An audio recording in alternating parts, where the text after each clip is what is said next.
எங்கே தேவன் தம்முடைய தூதர்களை அனுப்பி தம்முடைய சித்தத்தை நிறைவேற காலம் வரும்போது அங்கே அவர்களுக்கு சில காரியங்களை சொல்லுகிறார்கள்.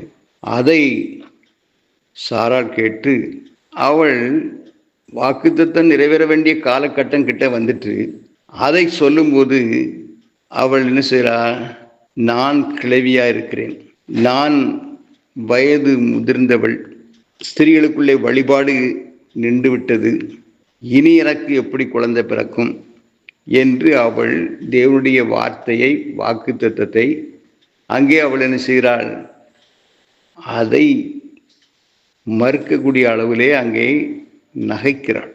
நான் கிழவி, என் ஆண்டவன் முதிர்ந்த வயது உள்ளவராகிவிட்டார். வயசு முதிர்ந்ததானது இதெல்லாம் மனுஷன் பார்க்கான்.